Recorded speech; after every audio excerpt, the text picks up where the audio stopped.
Hello, this is George Sandman. I'm the founder and CEO of Growth Drive. And Growth Drive is a system used by business advisors to drive client profits, growth, and value. Now, we're also a community. Every week we get together to talk about all things business advisor, everything clients, cases, things we're seeing out in the world. Now, tune in here to this podcast, and you can join the conversation by scanning this QR code, passcode 867-5309. Jump into the conversation. Everyone's welcome. We're looking forward to having you. So here we go. On with the show. We are in Lexington, Kentucky at the, am I showing the stage? Sure. Yeah, Value. So there's, Value Path Advisors. yeah, David Parsons has put on a CEO event. At 11 o'clock, there will be over 60 CEOs in the room.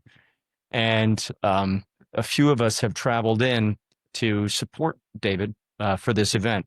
So 60 CEOs, I wouldn't miss that for the world. Wow. A lot of listening, right? And are you the keynote? Yes. And Mike is the keynote. Or the warm-up act, depending upon. Good morning, Tim, Larry, Silvana, Steve. Good morning. Good morning, Joseph's Firefly. I'm tremendously excited. I don't get to be in front of CEOs as often as I would like. So I'm doing several of these events over the course of the fall.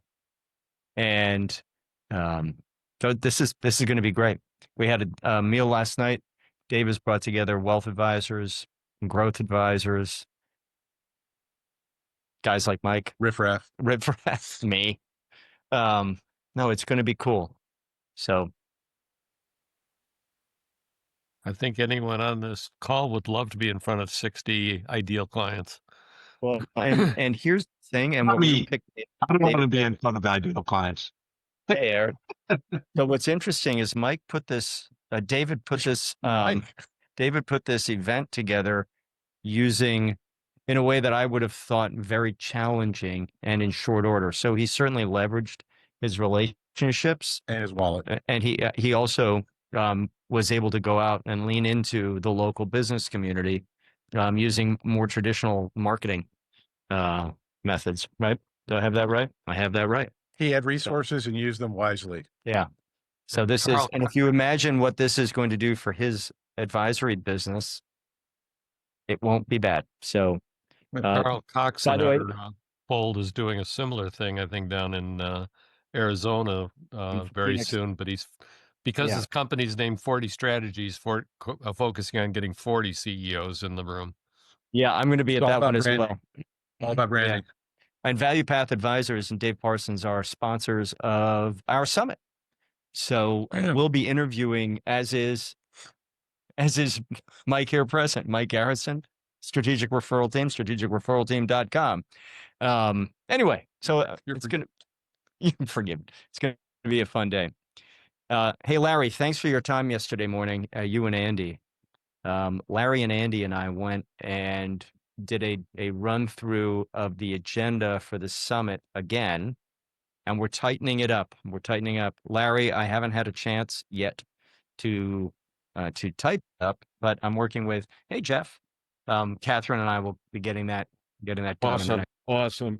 hours. Awesome. Yeah, Larry, And- from your perspective, what did we accomplish yesterday?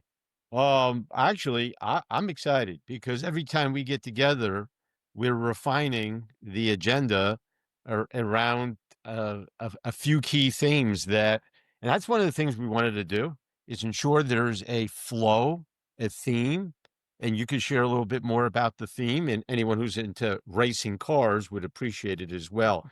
Mike, we're locking in, Mike. Mr. Parsons himself? No, this is an impressive group. We're putting the band back together. So to anyone who hasn't met Dave Parsons, Value Path Advisors, as I said, sponsor of the upcoming Growth Drive Summit. But Dave's put together a hell of an event. It's going to be, Awesome. all I know is that the dinner you had last night, really a great group of professionals. And everyone made it home safely. And everyone made it home Yeah. mostly safely. And Mike was driving. So Yeah. No, I'm super thankful for George and for Mike, actually for Growth Drive. I've said this multiple times. Coming out of a career as a business owner and looking for the right tools, I had looked at pretty much all of them, and the only one that really resonated with me was Growth Drive. I couldn't. I read his book in one weekend, couldn't put it down, and it's like, yes, this all makes sense to Thank me. And so, what you all have done, I'm so proud to be a part of Growth Drive and working on my certification and certainly I'm building a value path advisors around Growth Drive and the Growth Drive methodology and the tools and already putting it to use. So and we're gonna I'm not gonna hold back to the 50, 60 attendees today that, hey, there are a lot of tools, but Growth Drive is the best that I've come across. So That's hopefully really kind. we're going to add some new clients together. Absolutely. Absolutely. Thank you. Yeah. I really appreciate it. Yeah. And I look forward to, I guess all of you would be in Charleston. Yep. They're supposed to be. Okay. I like to Has see the everyone night, I reg- guess. Has everyone registered? Who's registered and paid? Well, I'll be there and Good. I'll be excited to meet you in person. Look forward Okay. to it, David. Thanks. Thanks, David. Yeah. Event. Yeah. Good. And one of the things in the agenda is to hear from David. Yes. Yeah, we're going to interview him Great. on Monday afternoon. One of us will interview David. One of you will interview David about his successful. He's had two very successful exits and is now transitioning into Value Path Advisors.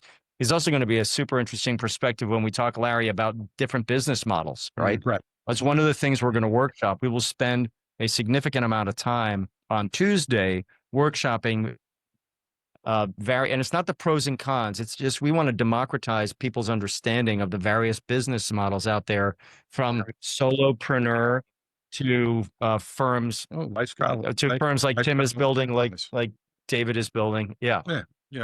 Lifestyle's fine. Enterprise is fine. Yeah, absolutely. And importantly, how do we collaborate? If you're a solopreneur, how do you collaborate with what are the best practices? So that's part of.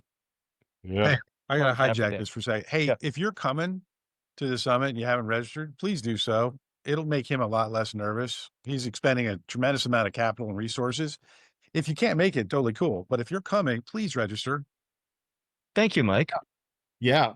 Better myself. Not only register, but a lot of us are really, and Tim and Mike are doing it, bringing people along that they know in their networking community. So I'm working to do that as well.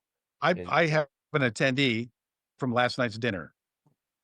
Yeah. We're talking at the dinner. She's a very successful financial advisor. You should be there just to meet and work with her. Yeah. Yeah. And she is great. At the dinner last night, this gets to something we've been talking about as a community, and actually something you'll see play out in the summit. But, we talk about the difference between digital experiences and digital tools and personal experiences and personal tools, right? Mike teaches ways to have better interpersonal and profitable collaborative relationships, right? And that's an in-person. Mike has asked me to stop saying analog versus digital, so I'm just going to say in-person. No, I don't have to because you just did. I listen. Anyway, guys, there's so much good stuff. Did I just lose Larry? Oh no, there he is. No, I'm here. We lost Eric's in and out. You keep Eric coming is in and out. Okay, So, cool. George, what I'll do is just share it because some of you have already committed and signed up for the summit. Some are maybe on the fence thinking about it. We have learned a valuable lesson through the years, and that is the answers in the room.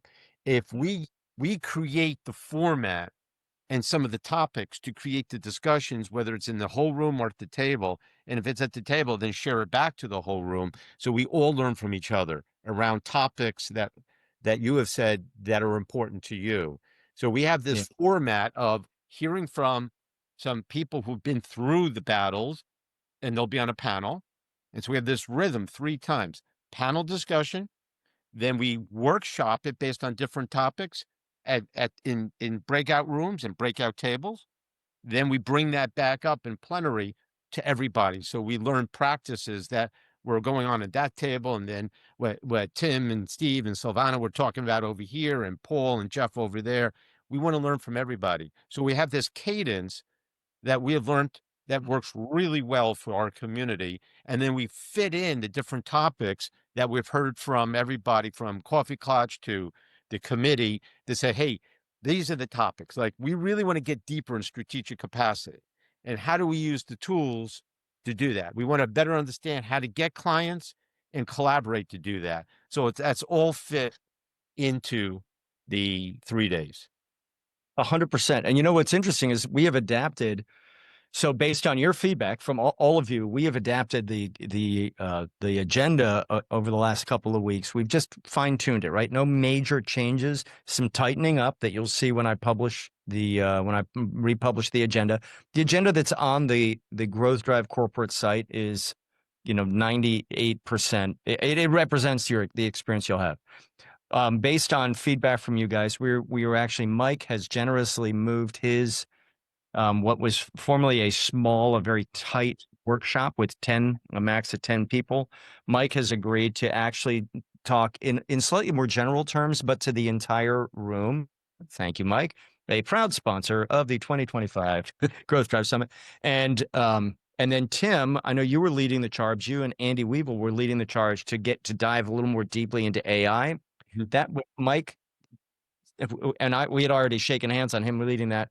When he agreed to move into the plenary, that freed up Monday morning, the pre-show, and we are going to do a deeper workshop. I say workshop about AI. You'll get to meet Claire a little bit more. She is coming along very nicely. Claire will be inside Clarity, okay, and then we will workshop.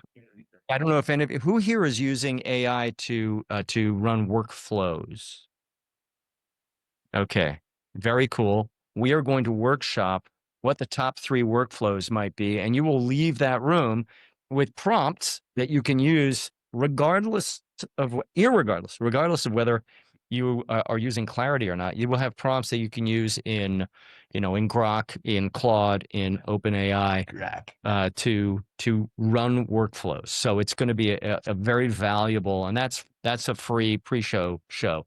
I figure if everyone's traveling in on Sunday or even Saturday, as some of you are threatening to do, we'll have some fun on Monday morning. And Monday morning will be a little lower intensity than the rest of the anyone. So who was in? Eric was in the room last year. Silvana was in the room. Tim, Larry.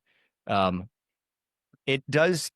I say intense in the best sense of the word. It is an intensive summit where all of you bring a tremendous amount of experience and perspective, and case knowledge, and we leverage that to workshop these big.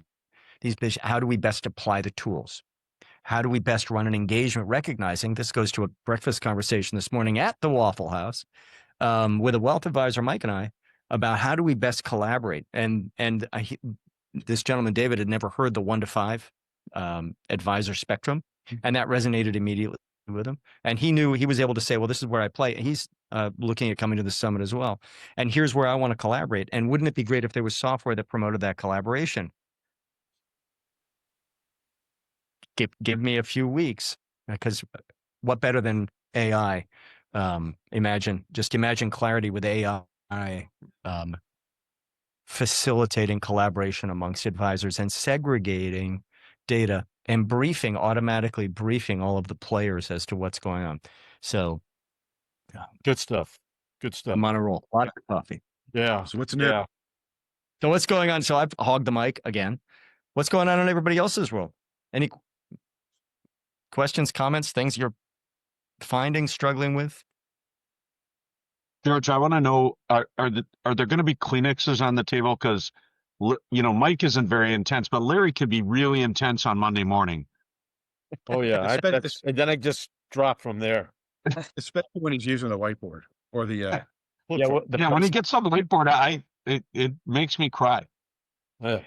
it's a beautiful thing. don't cry after my keynote. Well, and what's important is in the room, Eric, kind of to your point, you're going to have some world-class facilitators in the room doing facilitation, question-based, outcomes-based questioning that we practice in the that we teach and practice in the Fearless Business Advisor facilitation course.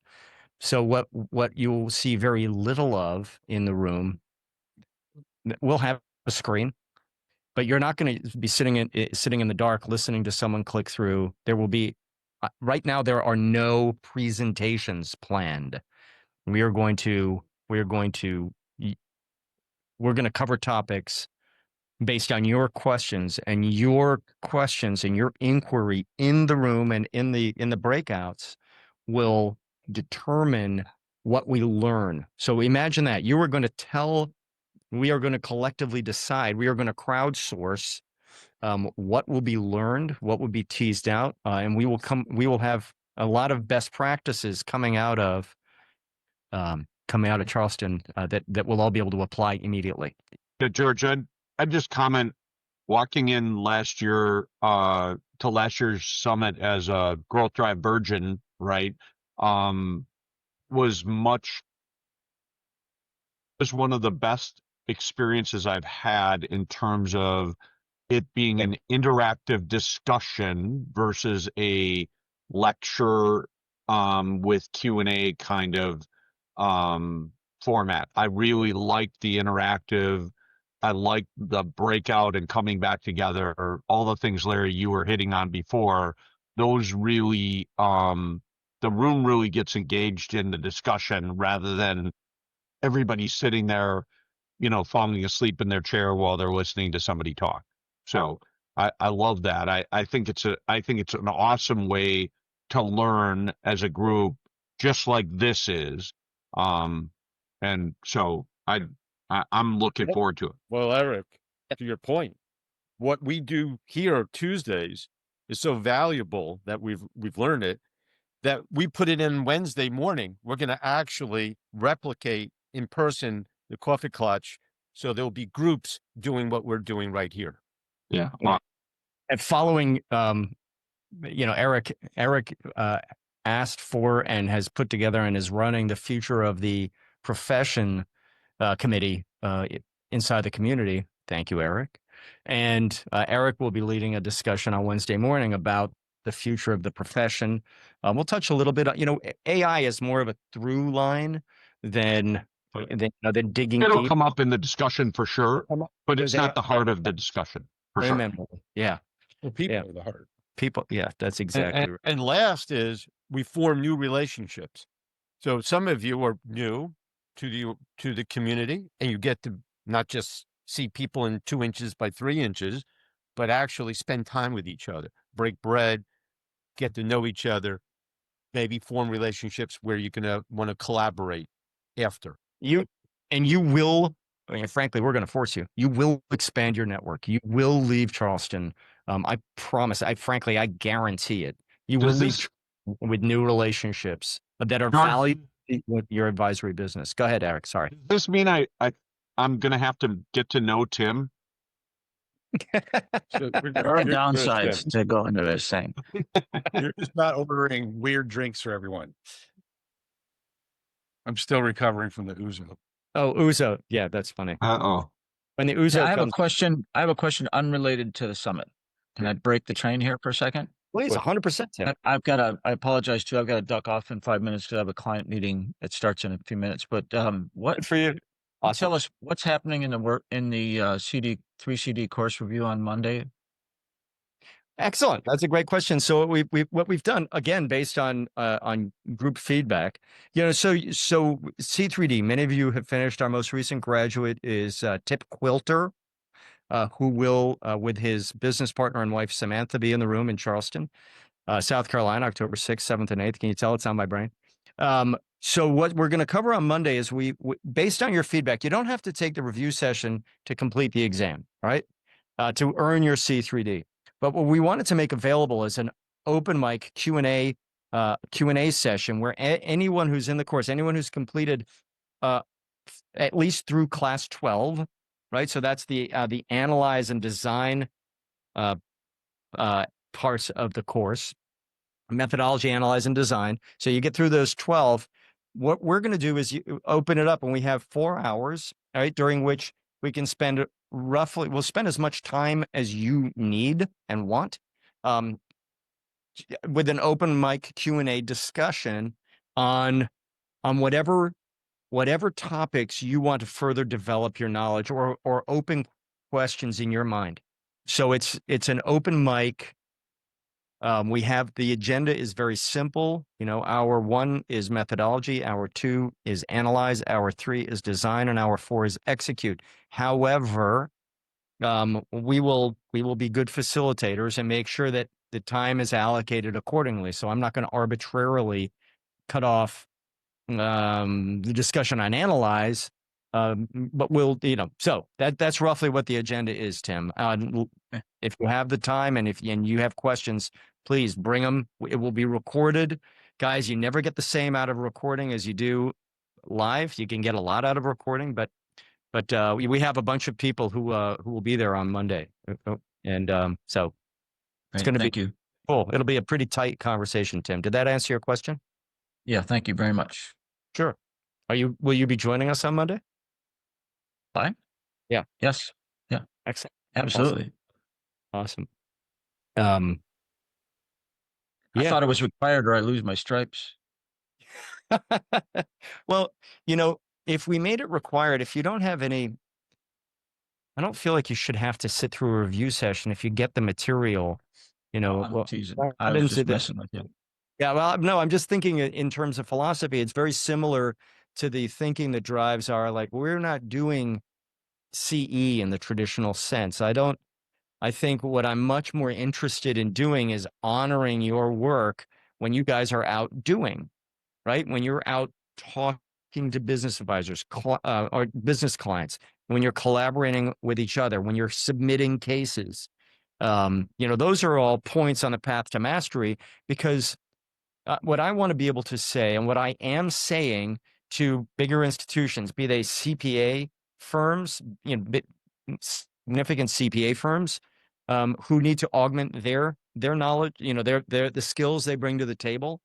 They want quality assurance. When we think of the wirehouses or the banks who are using Growth Drive, and the quality assurance, the brand, the reputational risk they have vis-a-vis their clients, we want to be able to say, Tim Rohde is a C3D. So now we know he knows the methodology and the process and how we analyze, design, and execute. And this is, generally speaking, how he's going to behave. And Tim has A driver's license. he has a driver's license. That's right. And Tim has earned 142 points on the path to mastery. That helps people understand how experienced Tim is applying the methodology, whether he's applying it in working groups, he's applying it directly in client engagements, he's applying it by reporting back to and giving back to the community by bringing his cases. That's the type of behavior we want to reward and promote. The fact that Tim has sat and earned 142 continuing education credits is mildly interesting, right? It does that. There's no quality assurance there. So we take a Reg BI or a small F fiduciary perspective when it comes to continuing education. I'm never going to pull your C3D license because you didn't pay us any more money. I think that's kind of gross, frankly, but a lot of entities do that. I just have a beef with the ABA. It goes back, and I can carry a vendetta for years. Anyway, so little context around it. Cool. All right, what else, guys? With all due respect to the organizations, and now my lawyer's brain is now kicked in. With all due respect. George, going back to the summit for a second, we're gonna have a lot of people showing up who are authors, and I think that, Jeff, I just went to your LinkedIn and saw your book as well, and I think that just talks to the quality, the level of people.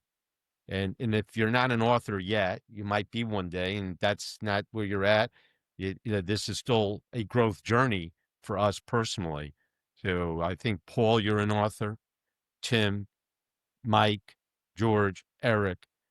It's if I don't join your group soon, uh, it Well, that's part of what this is knowing that there's wisdom in the room, experience. We grow from that, and and that's one of the most exciting parts about the I summit. love that. I love that, Larry. That's a fantastic point. And anyone and everyone who has written a book, if you're writing articles, please post them in Circle. You can, there's a space for book recommendations.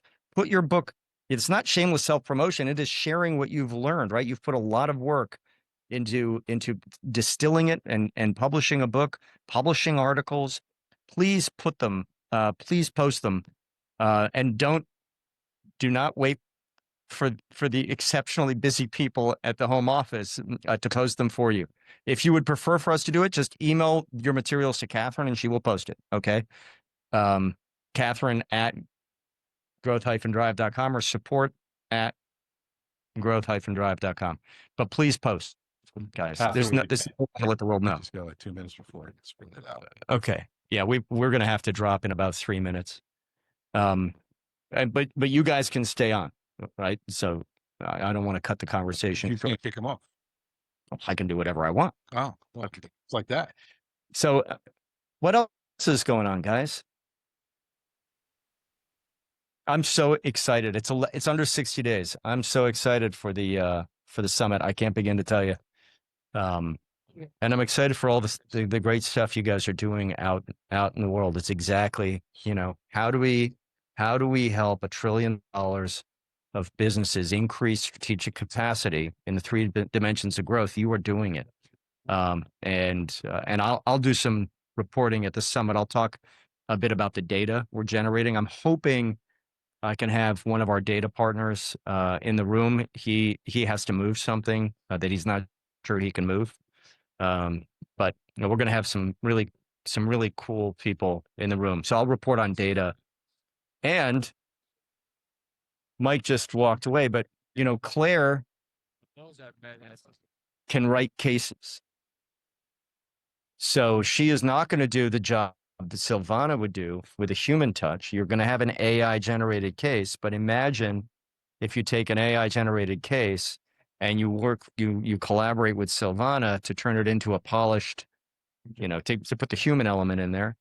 But even the cases that Claire is generating, as AI are pretty compelling. The lessons are laid out. So, little teaser, imagine a library of those cases, anonymized, right? But a manufacturing company, 12 million gross revenues, strategic capacity of 57 on day one, strategic capacity revenues of Y on day 180, et cetera. So we're kind of on fire right now. Hey, before I jump, the DCF calculation of value. So I think I said last week, and I'll repeat, the engineers are finishing up the UI. So I wasn't happy with how this is on me. I had originally designed the UI. And as you work with it, you start having other topics that probably should be addressed to avoid confusion. So they are now, and I will probably see it later. I keep saying I review this stuff every day. So later today, I'm going to be seeing it, the what I hope is the final UI for the DCF presentation. We have now we're releasing a financial data module, so you can put your financial information in a single place. And we have added a how fast can you afford to grow without running out of cash analysis. It is very, very simple. It requires a little bit of it requires a little more sophisticated financial information, but it's financial information that should be in a thoroughly prepared financial report. It's information that's in there. So if we have our hands on that report, or we're collaborating with a fractional CFO, where we are the CFO, you'll be able to put in a couple of numbers, and then imagine on simulator, we can project forward. Okay, here's how fast you can afford to grow, right? With some assumptions, and I lay out the assumptions very clearly for you. And then here are your different growth paths. So that tells you at the planning stage whether or not your planned growth will outstrip capital, and if it will, what changes do we need to make, not to our growth, to our cash flow, so that it will fund the growth, predictable profits and cash flow. So guys, there's so much cool stuff coming out here near term. Does that make sense? Yeah. Very cool. Yeah, man. So Hey, George, before you sign off, Tim and I were speaking last week. An interesting conversation for this room, whether it's next week or the week after, is the range of value report and understanding some of the nuances of it. For example, how if your client chooses, if they're caught in between the wrong industry or a different industry, how it could, based on revenue versus EBITDA, it could really change the result. And then also consideration of family-owned businesses with add backs. We had a great conversation because he has a new client where it just didn't line up, the range of value report on potential value to where they were at a business, and they had to play with a few things to better reflect where they're really at and what data to put in. So yeah, that's something I don't think we've talked about a lot, but it would be interesting if others have that, want that information or knowledge or in discussion. 100%, man. And I'll just hang on with 1 sec. I'm trying to pull up an example of, okay, all right. So unfortunately, I can't find a quick link to our, we have a quality assurance server and a dev server, and I'm not going to go into the dev server publicly. Our quality assurance server is up and running, and I'm just going to give you a feeling for. Would that be okay if I just give you a quick glimpse at how we're going to be talking about value? Would that be cool? Is that okay? Yeah. Okay, great. I'm going to share my screen. So what do we have here? Get out of my way. All right, so here I have a business that has strategic capacity of 50. Again, this is not a production server, guys. So if you see anything hinky, it's because this is not a production server. So they have growth capacity of 59 and value capacity of, I've got to move your beautiful faces, of 42. Okay, so let's jump to the range of value report. And this is not the layout. This is the layout I decided to scrap. I'm going to jump in here. Imagine having, now this is not calculating DCF because I haven't given it the numbers yet, but imagine starting a conversation. Here's your current transferable value and a market comp calculation at high strategic capacity, 43 million. Current transferable value, market comp valuation at current strategic capacity. Now it was a 21.4. Imagine having a DCF using strategic capacity to imply company specific risk, and DCF using a more traditional assumption of company specific risk. So, we're taking the middle 80%. And then the impact that strategic capacity is having on that DCF model, whether it's a gain or a loss, right? This is how we're going to evolve our discussion of value. DCF is relevant for internal transfers, right? It's also a number that is calculated. It always goes in the file. And I just talked about this with Bob Dunn from GF Data. The DCF in an M&A transaction always goes in the file. It's always done, but it is not the controlling calculation of value, right? Eric, go ahead. Yeah, it's not the controlling because there's too many damn assumptions in it. that you Emperor can't. has no clothes, but a conservative calculation of value, and we're allowing you to put the growth rate. So there are two different, and it's hard to avoid confusion, right? There are two growth rates. One is used in the DCF model, and that growth rate is dictated, governed, and limited by the overall economy, right? There's also your SGR, your sustainable growth rate, and that sustainable growth rate is dictated by the cash and your withdrawal rate. So those are Mhm. two, and it's we keep going back to make sure we don't Right.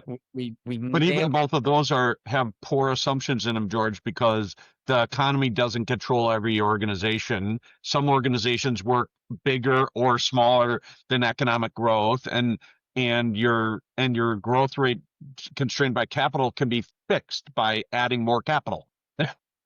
That's exactly right. And those are those not, from my perspective, precisely the conversations we Yeah. want to empower you to have. And the education we want, we are hoping to empower you to share with your clients. Like, hey, this is great. You said you're going to grow at 20%. Fabulous. And we can run around saying that that's table stakes. Very cool. Problem is you're going to burn through your cash. Right. And if you don't That's have, an interesting conversation. Can you actually grow by 20%? Not Boom. the generic table calculation of can a company grow by 20%. That's a silly conversation. yeah. Thank you, Eric. I did not pay Eric to say that. Totally violent agreement, man. Absolutely Yeah. agreement. We Hey. have Paul Menig had to jump. Tim Yeah. ran. Okay, cool. I was just making sure I didn't miss anything in the comments. Yep. We know you got to go, George. Enjoy your conference. When it starts getting noisy in here, then I will drop. Oh, okay, got it. All right. I'm still, George. I'd still love to see in that report a matrix that shows. Look, we're talking about the effects of strategic capacity, right? Which is driving the multiple. It's just, right? It's correlated highly with the multiple, right? Yes. Right. What we're not showing visually yet, in my opinion, as well as we could, is the effects of growing the actual earnings and how earnings growth and multiple growth gives the double whammy to growth in George, you have a beautiful chart. We haven't been using that chart, but it's in the coursework that does exactly what Eric talks about. Capacity plus EBITDA growth is a force multiplier. right. So What I'd love to see in that matrix that you show is you show the matrix, and on one axis is the growth in the strategic capacity, and in the other is I'm trying to think what's on. I hear you. I absolutely hear you, Eric. And you just, coming that is, guys, I always talk about, if you tell me about it, I will. Gosh. Okay. Thank you, Zoom. You're so helpful. Okay. And get the pictures out of the way. All right, guys, where are we here? This is, so I'm going to shut that down and I'm going to go into, okay, great. So let's, So if you first show us just the range of value here, George. That's a wild. yeah, well, I know what you're referring to. Yeah. So that matrix down there, yeah. So You've got this. Yeah. range of value. Okay. So we have prediction of value. This is a value-based calculation. Right. That will be obviously in our conversation. So imagine having that chart with the 5 bars at the top. This will be below it, half screen, and then the 9 box will be below it, right screen. I want to make those conversations very easy and seamless for you. Eric, what I created slightly erroneously based on your recommendation is now an equity planner where we're saying, okay, we can increase strategic capacity by 10% and we're going to grow revenues by 20. what does that look like? What I don't have, to your point, is a graphic, which we can easily add down here that will graph those changes. Is that what you're referring to? Yeah, I see this. So if we increase This strategic capacity by right. percent, and we max, guys, we put the limiter at 10%. We'll see. We are not seeing strategic capacity growth. I mean, adding 10 points is hard. Adding in another 10 points is exponentially harder. So What I was talking about, George, is a matrix that would show in static form. Here's strategic capacity growth. Here's EBITDA growth or revenue, depending on which you're doing the multiple off of. But we'll just talk about EBITDA growth because it adjusted EBITDA growth because it's. So now you plot, hey, here you are. All we would have to do is grow revenue by or EBITDA by 10% and strategic capacity at 10%. And that's just not a 20% increase. That's a 35% increase in your value. In other words, I can go in the matrix and show you that the relationship with them is not linear. The relationship is geometric. 100%. So you and I are saying the same thing. I'm going to go back to this. My problem with this is it already builds in it's making an assumption that we've got a linear growth of both, and you're showing what it could look like. What I want to do is see the matrix. I could build it in 30 seconds in an Excel, the matrix of, okay, what happens if, and then you kind of start showing them, do we think it's easier to grow equity or do we think it's easier to grow strategic capacity? And then you show them how do they get to the number they want. I want 5 million.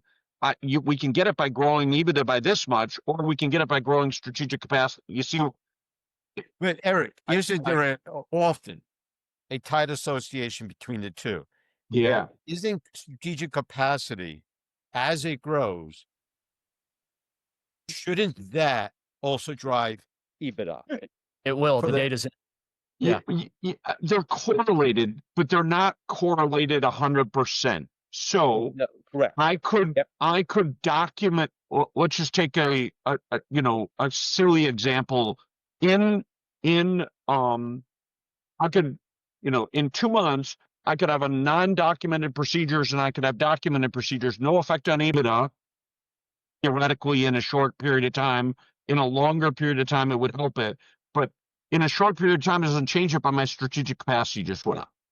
All right. And the opposite is true. You could increase price, just drive EBITDA short term. Correct. And it would have no change on strategic capacity, but it would drive, right? And so my point is in the short run, there are ways to affect both without materially affecting the other.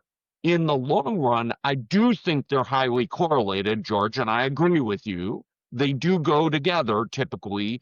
If you're running your company well, you tend to make more money, right? That's the high correlation factor, right? But they're not 100% correlated. They're probably correlated something like 0.6 or 0.7, right? And so there are things that affect one without affecting the other, or things that you would do that would highly affect one and affect the other less. Right. Stephen has his hand up. Yeah. And Eric, wait and watch, because we're going to do something that is that is a very, very good point. And we are going to deliver that and then more. Right. And my biggest point is the client wants to know how they're going to get to their number. And if you can show them visually, look, here's the relationship and here's how we can get there. And it's not as hard as you think it is to get there. It's not all growing your EBITDA. It's not all growing your strategic capacity. It's a combination of both. That's so. Now, an equity planner, we should take this conversation. I mean, maybe this is a topic of a bigger, an hour-long conversation, because equity planner does that. There's equity planner does that, simulator does that, and now that we're bringing out the financial data module, well, we're going to allow you to, give you it'll get even more granular, and just I'm not going to tease it out because we know that the competition watches this. Just watch how their language changes. And I'm not going to share that part of the future with them. But we have just a killer answer to that question, Eric. And I'd be Yeah, happy to. I got it. Okay, Yeah. Stephen's been waiting. I want to Yeah, make. Stephen. I don't think we should have our note takers activated unless we're on. Right, because That's illegal. fair. I've shared this before. Illegal in one of my networking groups tomorrow morning. She is a cybersecurity attorney, and she will never go on any call with a note taker on because now it's in a public space. And George, there's intellectual property you have, and Yeah. it is now identifiable potentially through Yeah. these note takers.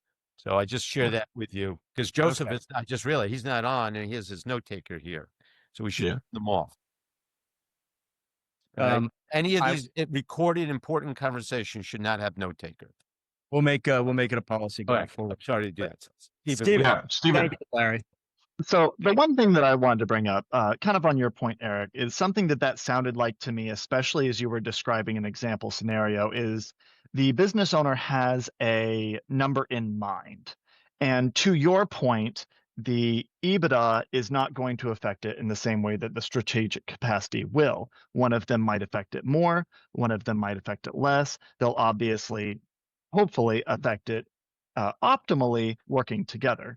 So I think to George's point with the equity planner, you might have maybe another way to show it as well as have, like, say, a target number and then have a graph showing the influence that strategic capacity over the range of 0 to 10% growth and equity over a range of, 0 to, I don't know, 20%, 30%, pick your, growth amount. And you can actually see that if we left EBITDA alone and only focused on strategic capacity, it would take this long. But if you ignored strategic capacity and only looked at equity, it would take this long. And then you've got this curve of optimization of when you start combining both of them. And then that gives the business owner this target of, okay, so that means that if I focus on this amount of growth with this amount of strategic capacity, you're going to get the highest returns on the effort you put in to get me to that number as fast as possible. 100%, Stephen. And equity planner and simulator both do that. However, if you look at the graphics, there are 5 different graphic charts in the simulator, and we're about to add the line for how fast can you afford to grow. Very cool. Without getting rid of cash. I mean, burning through all your cash. So there was like a place that you could put in a target number? There is you can play with how fast you think Those are those 10% that he was playing with, the growth and the strategic capacity growth. Well, I was looking for like a target valuation number that backs into those growth metrics. Equity planner definitely does that. Okay. 100%. And guys, AI. Yeah. Well, that was exactly where I was kind of going with this too. Was AI can plot this. Claire will allow you to do. Imagine a Claire powered dashboard that you've created. Okay, anybody who has experience with HubSpot, the old and the new, knows exactly what I'm talking about. The AI powered dashboard. Fear not. Fear not. Be very excited. So, right, I know I'm being kind of cryptic, but just do not let your historic software experiences color an AI powered world. That AI powered world will be determined by you with a really powerful analytics engine running, and you tell it in conversational terms what you want to display. And I just did this. I have one case. I talk about it all the time. He's a friend of mine. I met him in an elevator. His business is growing like stink. He's using the growth drive methodology and process, or I'm using it with him. And he's a dream client because when I say, hey, we need to do X, or what do you think about doing Y? he does it. And his business is still of a size where he can implement these changes very rapidly. I have done exactly what we're describing here using AI to generate reports that had him bouncing out of his chair in a good way. You got this. There's the future is super bright for us as advisors in the way we can educate clients with very pointed information.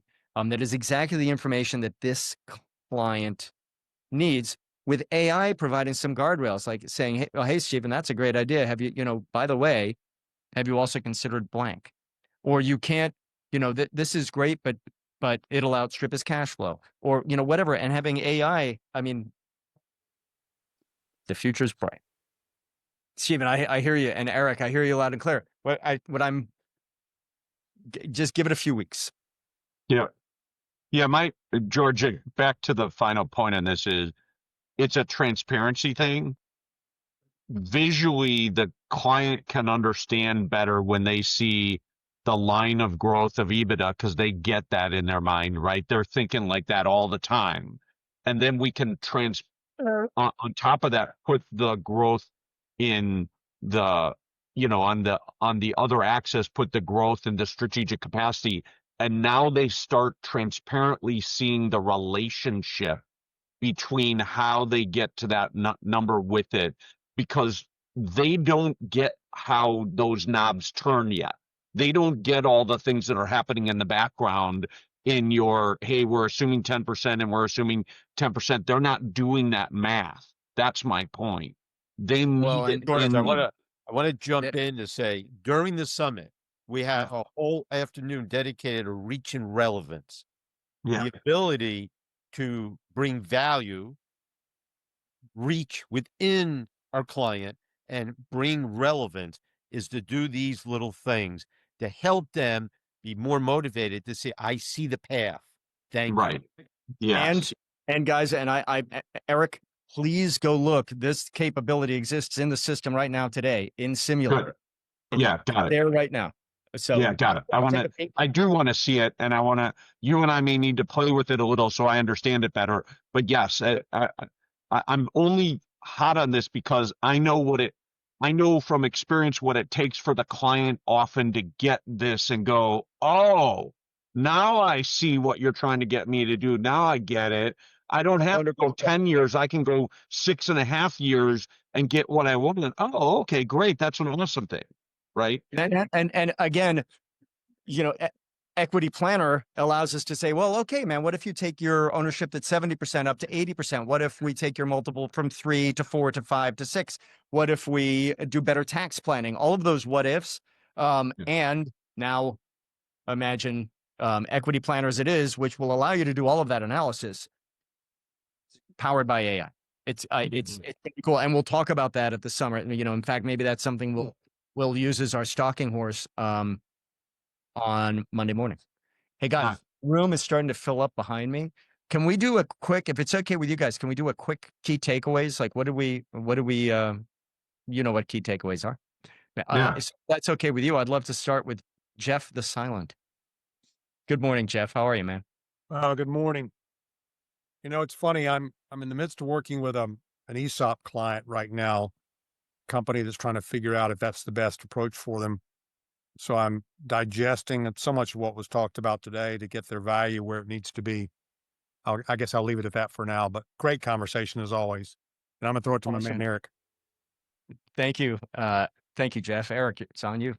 Yeah, I love the back and forth, and I'll fully admit I don't understand all the pieces of the tool all the way in the intent of how you how you design things into it, and not just you, George, but the team did. And so I'm still getting my head around parts of it. I know what I want, just like an owner, I know what I want the result to be, right? And sometimes understanding the tool better, that's why I love these conversations, because I'm starting to see that there are some pieces that I didn't really understand how they work. So great conversation. Solana. Excellent conversation as always. I'm very intrigued about all the latest on the AI part and what you guys have been cooking up for the summit. So I'm looking forward to that. Awesome. Thank you, Silvana. Who are you going to toss it to? Stephen. Kind of mirroring both Silvana and Eric. I'm really excited to see what influence the AI is going to bring to these tools, because obviously, we see how they are right now, and we know that George is cooking up some really exciting stuff. So exciting that he will not talk about it here. It is it's very exciting, obviously. So I'm very looking forward to how, this entire landscape is going to change over the next few years, if not the next few months. I'll throw it to Larry. Thank Two you. items, the AI, and the other part is I got to get back in and play with the other tools, Eric, just and one of the ways to play with the tools is on your own, but also to pair up and do it together. That's what Tim and I were doing last week a little bit. Yeah, for sure. yeah. And to your point, guys, there are going to be four quick pit stops. That's part of the we kind of lean into it's growth drive, and I'm a formula guy. And we're going to have pit stops, breaks. But one of the pit stops, and you'll have four of them, you will be connecting with someone you don't know, and you will spend the next period with a person you don't know. And those are going to be really quick.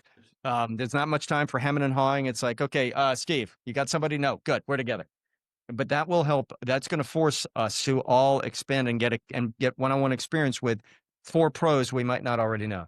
My key takeaway is, first of all, you guys bring so many great questions. This is this is one of the most valuable calls of the week. And I really appreciate everyone who comes every week. Those that, today we had a tighter group. This gets consumed, guys. We put it out as a podcast. This is consumed pretty broadly by your colleagues. So thank you. I'm just eternally grateful to all of you. I always learn. And Eric and Steve, I hear you. And You and I will keep talking no matter what, George. So don't worry. I'll keep tugging at your ear on these. Yeah, 100%. And I appreciate it. I'm gonna head off now. Yeah. Thanks, See you guys. Have a great week. See you guys. Bye. Thanks. Anything I can do to help, as always, let me know.